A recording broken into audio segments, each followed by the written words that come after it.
Yo, magandang tanghali na naman daw po sa inyo mga ka-Gibran. At sa nakikita nyo nga naman daw po ay may mga kokgan sa lamesa at may silip at saka suka. Syempre kasi po may paggagamitan naman daw po tayo dyan kasi may pagpapagawa na naman daw tayo kay at abangan nyo na lang daw po mamaya. At pati po yung nandyan, syempre magagamit din yan. Pero bago po ang lahat ay itutur muna po namin kayo sa aming garden ni Mama. So, ayan nga po, at sari-sari po pala yung mga tanim ni Mama dyan. Meron po kamuting kahoy at saka meron din po talong. At syempre, hindi din po mawawala ang saging. Wow! At saka meron din po yung Chinese kangkong. Chinese kangkong, At syempre, sa nakikita nyo nga daw po dyan, syempre, hindi lang saging. May bunga din yung saging na yan. At sa nakikita nyo naman daw po, may mga damo na at kailangan ng hawanin. Pero hindi sa ngayon. Siguro sa mga next pa po.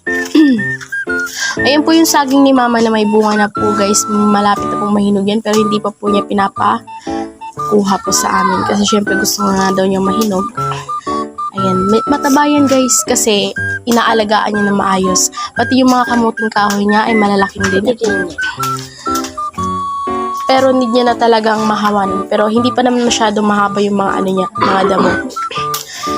Maya guys, makikita kayo dyan isang tao na basta kilala niyo na sino. Basta tingin na lang yung maya.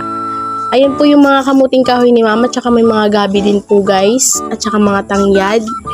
Siyempre may papaya na din po kasama. Okay. So, ayun na nga po ang pinakamagaling namin papa. Ang pinapagawa namin sa kanya. Mukbang banana o lagot. Ayun nga po pala yung saging na pinakita ko sa inyo kanina, guys. Yun nga po yung minukbang niya. Siyempre, hilaw pa yan, kaya sobrang napaka-ibang lasa talaga. Hindi naman hinugin. Sobrang pait pa yan.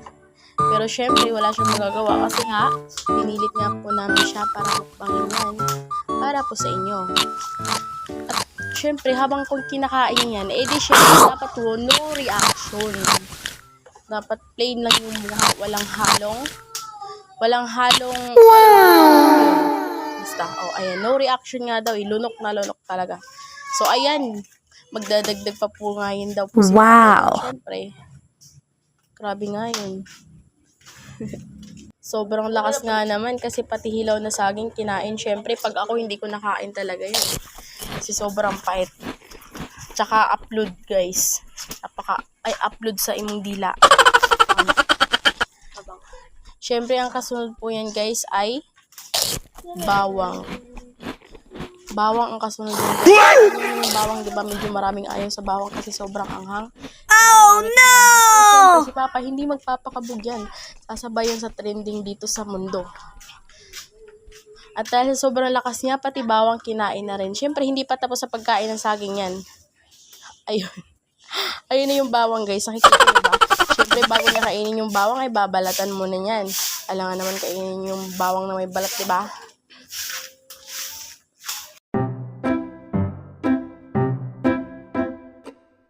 At syempre nga po pala, guys, tingnan nyo nga po pala. Pagkatapos hindi na natin yung bawang, ay kinain niya nga naman daw po talaga. Hindi ko alam kung ano lasa niyan, guys, pero sobrang pangit siguro talaga ng lasa niyan, guys. Kasi syempre, sa buko na hindi pa luto yung bawang, syempre minukbang niya talaga. Syempre marami na mga po talaga kumakain ng mga ayaw ko talaga yung bawang talaga. Pero syempre, wala magagawa si Papa kasi pinagawa na natin. Wow! Ayan o, reaction. Grabe, sobrang anghang. Oh. Sa pilitan. Ayan, at hindi pa daw nakontento ay dumagdag pa nga daw po ng isang saging. Kasi daw po maangas daw po siya. Meron pang bandana sa kanyang ulo daw po, guys. Kung bakit sinunod po eh. Lagot tayo naman dyan sa saging yan. Ingatan pa naman daw niya daw po yan.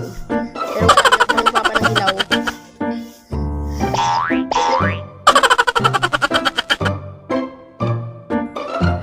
Hanggang angas mo, boy.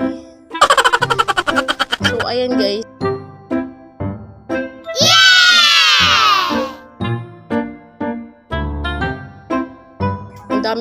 Ang daming ano din dyan guys, ang daming langgam. Ang daming langgam. At dyan na po nagtapos ang ating video guys. Maraming salamat po sa inyong walang sawang pagsuporta at pagmamahal. Maraming po salamat po. I love you!